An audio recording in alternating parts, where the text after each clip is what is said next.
ఓం గంగణపతే నమ, శ్రీమాత్రే నమ, ద్రందత్తాత్రేయ నమ, క్రీం క్రీం మహాకాళికాయ నమ, నమ శరవణ బాబాయ్ నమ, శ్రీరామ జయ రామ జయ జయ రామ రామ, హరిమర్కట మహామర్కటాయ శ్రీరామదూత నమ, క్రీం క్రీం మహాకాళికాయ నమ, ద్రందత్తాత్రేయ. ఓం నమో భగవతే వేదా దక్షిణామూర్తి మహ్యం వేదాం ప్రజ్ఞం ప్రయత్స్వ ద్రందత్తాత్రేయ మహాశక్తి నమో నమ.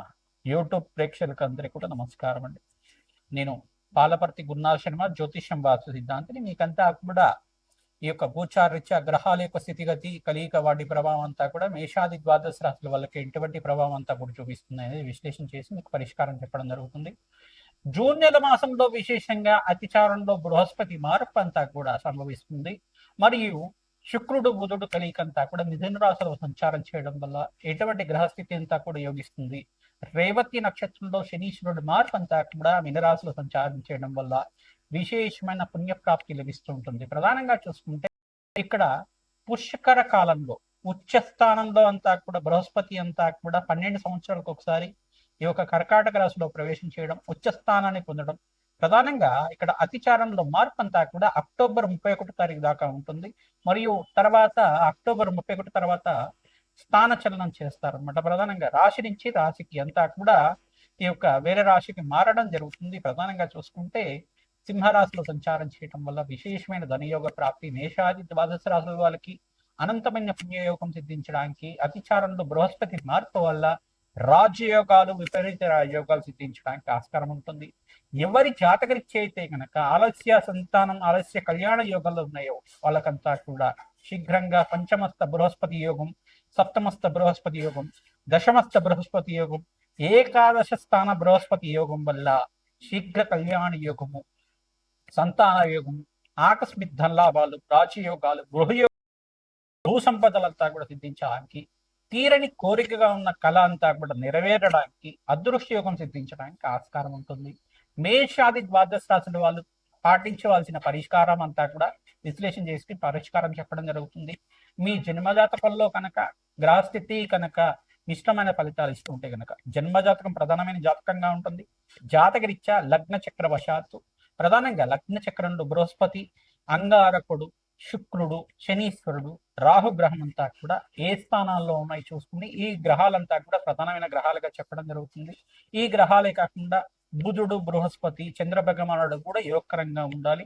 తద్వారా లగ్నాధిపతి, పంచమాధిపతి, నవమాధిపతి, దశమాధిపతి, ఏకాదశ స్థానాధిపతి, సప్తమాధిపతి, పంచమాధిపతి జాతకరీత్యా అత్యంత బలమైన కారణంగా చెప్పడం జరుగుతుంది.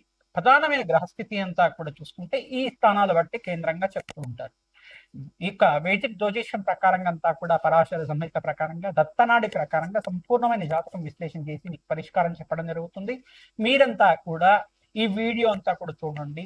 గోచారిత్య గ్రహస్థితి అంతా కూడా మెరుగుపడడానికి, మీకు అంతా కూడా జీవితంలో అనుకోని మార్పులు జరగడానికి, జీవితంలో విశేషమైన పుణ్యయోగం సిద్ధించడానికి, గ్రహస్థితి మార్పు వల్ల విశేషంగా బృహస్పతి మార్పు వల్ల, శుక్రుడు బుధుడు కలియిక వల్ల, శనీశ్వరుడు గోచారిత్య సంచారం వల్ల విశేషమైన పుణ్యయోగాలు సిద్ధిస్తూ ఉంటాయి.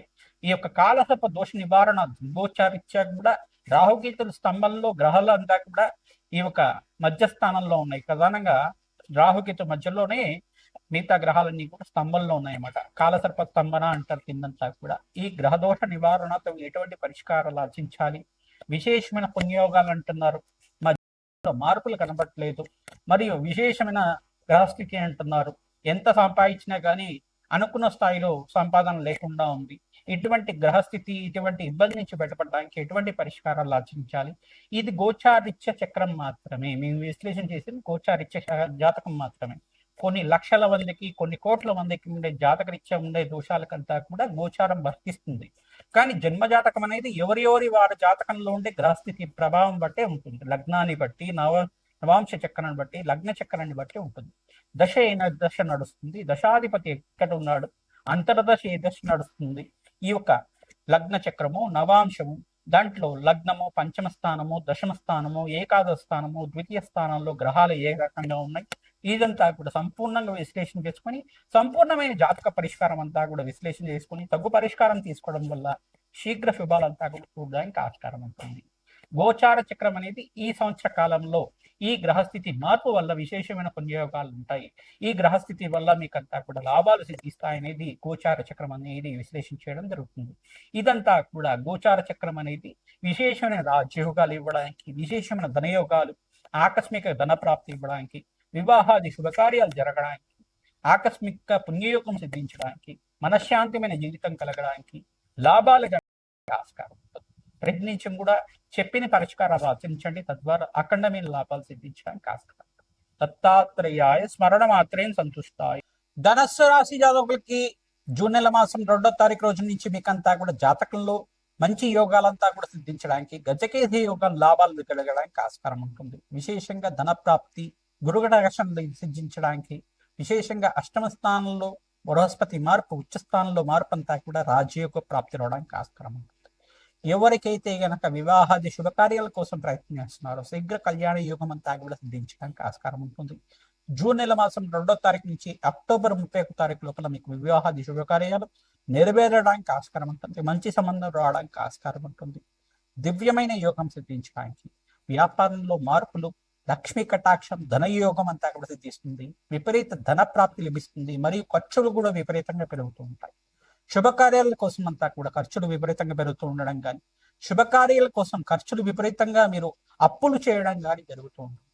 ఈ గ్రహదోష నివారణార్థం ఇక్కడంతా కూడా చూసుకుంటే అర్ధాష్టమ శనిలో అంతా కూడా శనీశ్వరుడు చతుర్థ స్థానంలో అంతా కూడా సంచారం చేయడం వల్ల ఈ దోషం అంతా కూడా కారణమవుతుంది.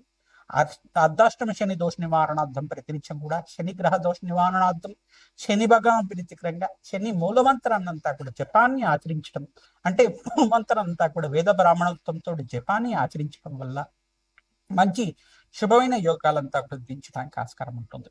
ప్రధానంగా శనిగ్రహ దోష నివారణత్వం తైలాభిషేకం చేయడం, తిలలు దానం చేసుకోవడం, చీమలకి ఆహారం సమర్పించడం, మరియు గోమాతకి ఆహారం సమర్పించడం, పక్షులకి ఆహారం సమర్పించడం వల్ల సకల గ్రహదోష నివారణ అవడానికి ఆస్కారం ఉంటుంది.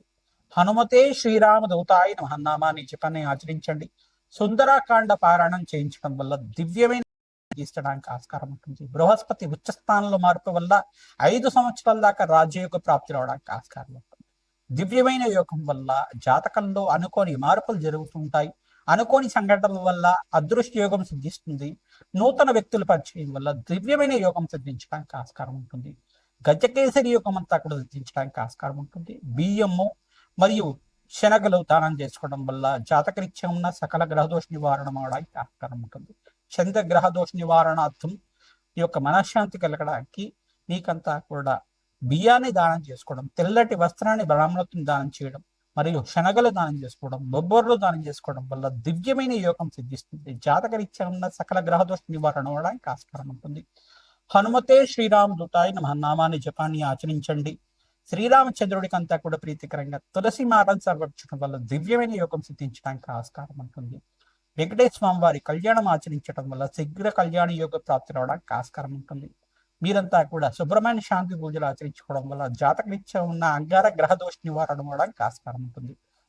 ఈ మాసంలో విశేషంగా బృహస్పతికి, శుక్రుడికి, అంగారకుడికి, శనీశ్వరుడికి, రాహు గ్రహానికి మరియు సూర్య భగవానికి దానాలు ఆచరించుకోవడం వల్ల జాతకరీత్యా ఎటువంటి గ్రహస్థితి ఉన్నప్పటికీ కూడా, జాతకరీత్యా ఎటువంటి గ్రహ దోషాలు ఉన్నప్పటికీ కూడా మీకంతా కూడా ఎటువంటి గ్రహ దోషాలంతా కూడా నివారణ అవడానికి ఆస్కారం ఉంటుంది. ఈ గ్రహాలు ప్రధానంగా చెప్తాం బృహస్పతి, అంగారకుడు, శనీశ్వరుడు, మరియు ఇక్కడ చూసుకుంటే బుధ గ్రహం అంతా కూడా జోకరంగా ఉండాలి. జాతకరీత్యా కూడా మీకంతా కూడా జాతకరీత్యా ఈ గ్రహాలంతా కూడా కర్మయోగ కారకులు, ప్రధానంగా దివ్య యోగ కారకులు, ధనయోగ కారకులు అవుతూ ఉంటారు. కావున ఈ గ్రహదోష నివారణార్థం ఈ యొక్క లక్ష్మీనారాయణ కళ్యాణం ఆచరించడం, శ్వేతర్క కళ్యాణం ఆచరించడం వల్ల గ్రహదోష నివారణ అవడానికి ఆస్కారం ఉంటుంది. శీఘ్ర కళ్యాణ యోగం కోసం దేవతా కళ్యాణాలు ఆచరించడం, ప్రధానంగా సీతారాముల కళ్యాణం కానీ, శివపార్వతుల కళ్యాణం కానీ, సుబ్రహ్మణ్య స్వామి కళ్యాణం కానీ ఆచరించడం వల్ల దివ్యమైన యోగం సిద్ధిస్తుంది. పుణ్యక్షేత్ర దర్శనాల వల్ల అధిక లాభాలు వస్తూ ఉంటాయి. ఆకస్మికంగా ధనయోగ ప్రాప్తి రావడానికి ఆస్కారం ఉంటుంది.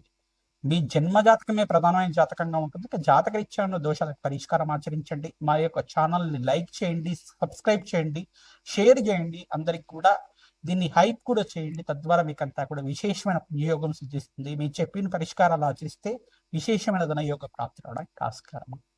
హనుమతే శ్రీరామదూతాయ నమః. మేషాది ద్వాదశ రాశుల వాళ్ళకి జూన్ నెల మాస ఫలితాల్లో భాగంగా విశేషంగా గ్రహస్థితి అంతా కూడా మార్పు వల్ల, బృహస్పతి మార్పు ఉచ్చస్థానంలో మార్పు వల్ల, కర్కాటక రాశిలో ప్రవేశం చేయడం వల్ల, అతిచారంలో మార్పు వల్ల ఇటువంటి గ్రహ యోగాలంతా కూడా సిద్ధిస్తున్నాయని చెప్పడం జరుగుతుంది. మరియు ఇక్కడ చూసుకుంటే సంపూర్ణమైన గ్రహదోష నివారణార్థం మీరంతా కూడా ఎటువంటి శాంతి పూజలు చేయాలో విశ్లేషణ చేయడం జరిగింది. ప్రధానంగా శుక్రుడు, బుధుడు, బుధ భగవానుడు అంతా కూడా బుధాదిత్య యోగంలో మిథున రాశిలో సంచారం చేయడం వల్ల త్రిగ్రహ కూటమి అంతా కూడా ఈ యొక్క గ్రహ యోగం వల్ల ఎటువంటి గ్రహస్థితి అంతా కూడా మీకు యోగకరంగా మారడానికి ఆస్కారం ఉంది. ప్రధానంగా మేషాది ద్వాదశ రాశుల వాళ్ళు ప్రతినిత్యం కూడా ఎటువంటి గ్రహదోషాలు ఉన్నప్పటికీ కూడా మీరంతా కూడా శాంతి పూజలు జన్మజాతకంలో ఉండే దోషాలకంతా కూడా పరిష్కారం ఆచరించడం, 5 గ్రహాలకంతా కూడా చూసుకుంటే మీరంతా కూడా ప్రతినిత్యం కూడా శాంతి పూజలు ఆచరించడం వల్ల బృహస్పతికి, శుక్రుడికి, అంగారకుడికి, రాహు గ్రహానికి, శనీశ్వరుడికి, బుధుడికి, మేషాది ద్వాదశ రాశుల అందరూ కూడా ఈ గ్రహాలకంతా కూడా శాంతి పూజలు ఆచరించడం వల్ల దివ్యమైన యోగం సిద్ధించడానికి ఆస్కారం ఉంటుంది. ధనయోగ ప్రాప్తి కలగడానికి ఆస్కారం ఉంటుంది. ప్రధానంగా జాతకరీత్యా ఉన్న దోషాలకు పరిష్కారం ఆచరించడం, 5 రాశుల వాళ్ళకంతా కూడా విశేషమైన యోగకరమైన జీవితం జయించడానికి, విశేషమైన రాజయోగ ప్రాప్తి కలగడానికి ఆస్కారం ఉంటుంది. 5 రాశుల వాళ్ళకంతా కూడా అదృష్టయోగం సిద్ధించబోతుంది. 5 రాశులు ఏంటిదంటే ప్రధానంగా చూసుకుంటే మేషరాశి జాతకులు, కర్కాటక రాశి జాతకులు, మరియు ఇక్కడ చూసుకుంటే మిథున రాశి జాతకులు, ధనస్సు రాశి జాతకులు, ఈ యొక్క తులారాశి జాతకులు, కన్యా రాశి జాతకులు, కుంభరాశి జాతకులు, ఈ యొక్క మీనరాశి జాతకులంతా కూడా యోగ ప్రాప్తి రావడానికి ఆస్కారం ఉంటుంది. బృహస్పతి మార్పు వల్ల, శుక్రుడు బుధుడు కలియిక వల్ల మంచి శుభమైన కాలంగా చెప్పడం జరుగుతుంది. 5 సంవత్సరాల దాకా రాజయోగ, బృహస్పతి ఉచ్చస్థానంలో మార్పు వల్ల దివ్యమైన యోగాన్ని చూస్తూ ఉంటారు. ధనధాన్యాది సమృద్ధి పెరగడానికి ఆస్కారం ఉంటుంది. అదృష్టయోగం సిద్ధించడానికి ఆస్కారం. వివాహాది శుభకార్యాల కోసం ప్రయత్నం చేసుకున్న వాళ్ళు, మేషాది ద్వాదశ వాళ్ళ విధంగా వీరంతా కూడా ధనయోగ ప్రాప్తి కోసం అంతా కూడా వీరంతా కూడా ఇటువంటి గ్రహదోష నివారణార్థం మీరంతా కూడా శాంతి పూజలు ఆచరిస్తూ ఉండాలి. యోగ ప్రాప్తి రావడానికి ఆస్కారం ఉంటుంది. ప్రతినిత్యం కూడా సుబ్రహ్మణ్య స్వామి కళ్యాణం ఆచరించడం, వెంకటేశ్వర స్వామి వారి కళ్యాణం ఆచరించడం, మరియు సీతారాముల కళ్యాణం ఆచరించడం, లక్ష్మీ నరసింహస్వామి కళ్యాణం ఆచరించడం వల్ల శీఘ్ర కళ్యాణ యోగ ప్రాప్తి రావడానికి ఆస్కారం ఉంటుంది. ధనయోగ ప్రాప్తి రావడానికి ఆస్కారం ఉంటుంది. విశేషంగా జాతకరీత్యా ఉన్న దోషాలకంతా కూడా లక్ష్మీ కుబేర శాంతి హోమాది కార్యక్రమాలు, రాజశ్యామల యజ్ఞాతి గ్రతులు మరియు బగ్లామకి శాంతి హోమాది కార్యక్రమాలు ఆచరించడం వల్ల రాజయోగ ప్రాప్తి మీకంతా కూడా అదృష్టయోగం సిద్ధించడానికి ఆస్కారం ఉంటుంది. అదృష్టకాలం అంతా కూడా నడుస్తుంది కావున పుణ్య కార్యక్రమాలు ఆచరించండి. తద్వారా అధికంగా లాభాలు చేకూర్చడానికి ఆస్కారం ఉంటుంది. పుణ్యక్షేత్ర దర్శనం వల్ల మీకంతా కూడా పుణ్యప్రాప్తి లభిస్తూ ఉంటుంది. దివ్యమైన యోగాలు సిద్ధించడానికి ఆస్కారం ఉంటుంది. హనుమతే శ్రీరామదూతాయ నమః.